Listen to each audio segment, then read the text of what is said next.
that has been imprisoned for his activism for over 4 years. So we demand free Mr. Hoshino and all the political prisoners in Japan and everywhere in the world. I will start, my speech by saying that the Japanese government is an accomplice of the United States imperialist government in its foreign policy. It shares the United States aggressive policies against the People's Republic of China. It supports and backs the United States in its aggressive policies against the People's Republic of Korea. The Japanese imperialist government has always supported every imperialist military action in Asia initiated by the United States, including the Vietnam War. So, and Japan is an imperialist country on its own right. It has multinational corporations exploiting workers all over the world, and it is an imperialist country in its own right. It's a competitor and an ally at the same time of the United States. So, we got to be clear about that. We want to say that in Okinawa, it is practically a military occupation by the United States. And I'm from Puerto Rico, and I have a lot of experience.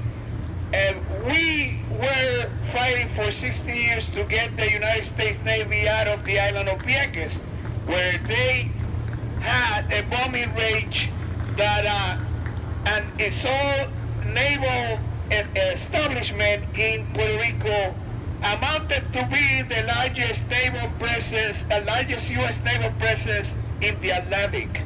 Such it was the presence that all that naval contingents and bases were in Puerto Rico were larger and bigger than the headquarters of the United States Atlantic Fleet base in Norfolk, Virginia. So that was to the point that the Navy and other U.S. Armed Forces had its regime of occupation in Puerto Rico.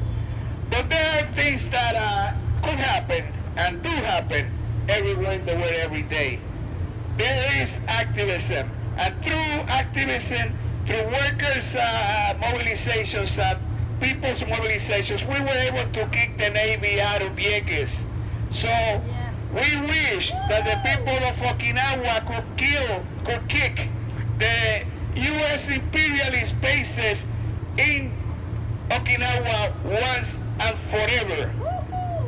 That occupation of that island has brought so many dangers, racism by United States troops. Actually, there is even one aircraft called the Osprey OB-22, which has suffered so many accidents that is ridiculous. That plane the project to build that plane was shelved in the 80s, and they did resurrect it in the late 90s and 2000s.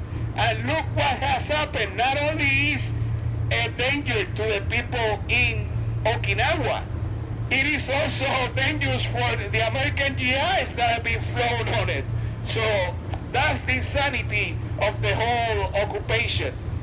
That includes even danger for the own occupying military troops.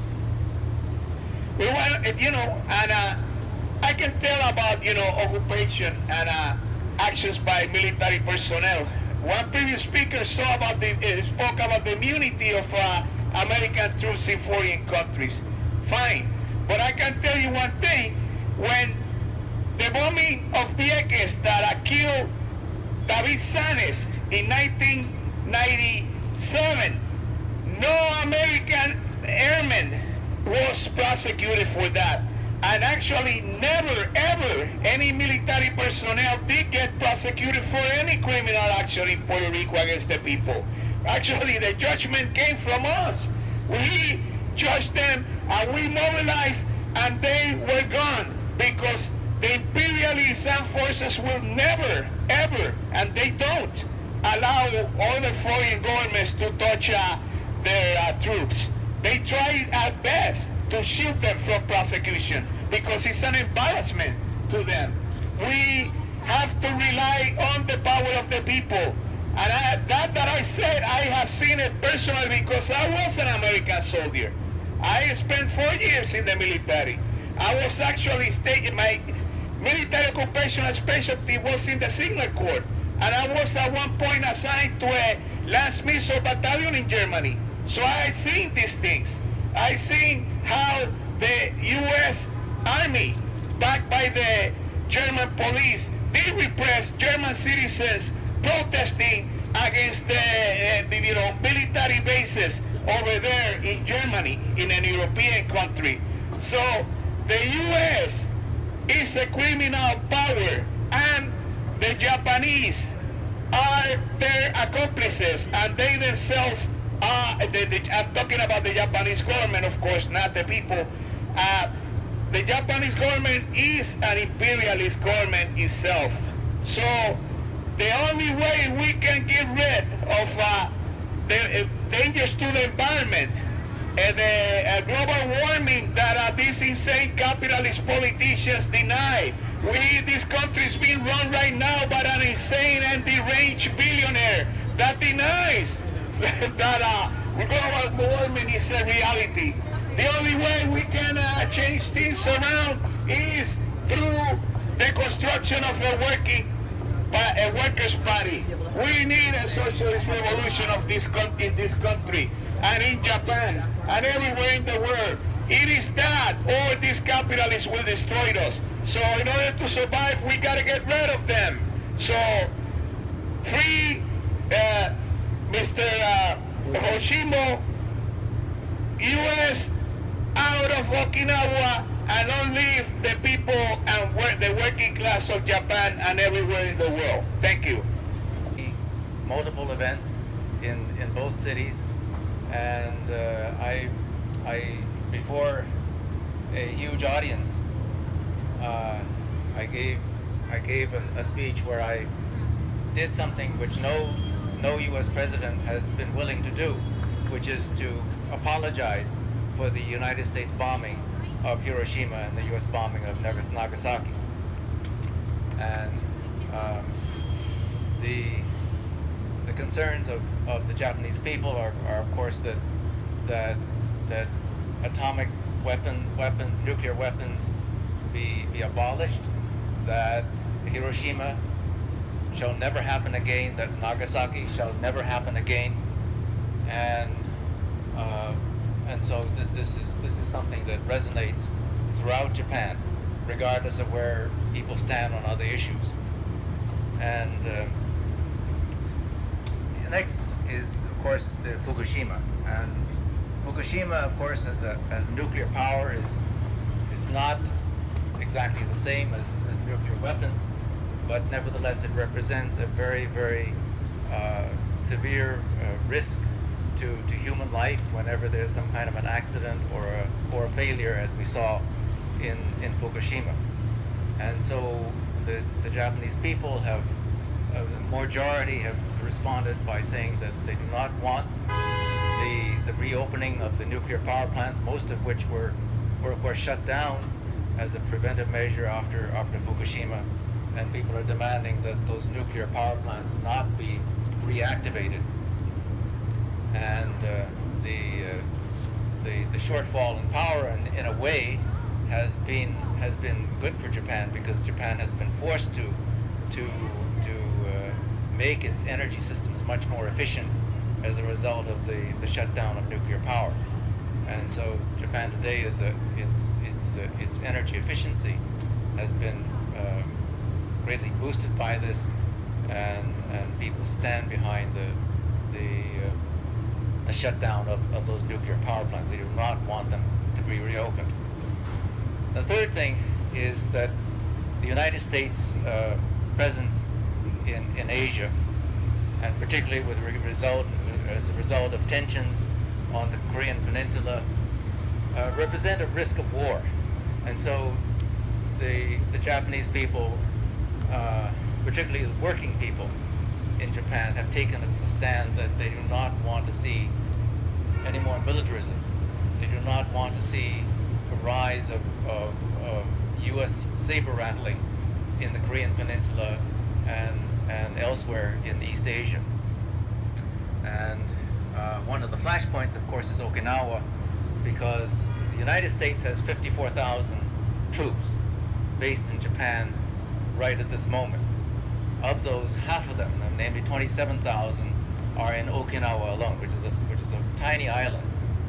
And in 1971, the people of Okinawa were protesting that at that time Okinawa was still occupied by the United States. It was under U.S. administration, and they were protesting that Okinawa be returned to Japan. And little did they know that the agreement that was signed by the Japanese government and the U.S. would hand over Okinawa to Japan, but would give a permanent lease to U.S. bases on the island. And those protests, I think Steve already mentioned that those protests throughout the country in support of the Okinawan people against the U.S. military bases resulted in the arrest of Fumiaki Hoshino, who has been in jail for almost 44 years now. He's a political prisoner. He was framed up. There's no evidence that actually connects him to the killing of a policeman in Tokyo, and it's sort of like a Mumi Abu Jamal case, where he's innocent. There's no evidence connecting him to that violence, but the Japanese government has insisted on keeping him in prison because they wanted to punish. They wanted to make a point that these kinds of protests will not be tolerated, even in a democracy. And so there is the question of repression. There's the question of U.S. bases.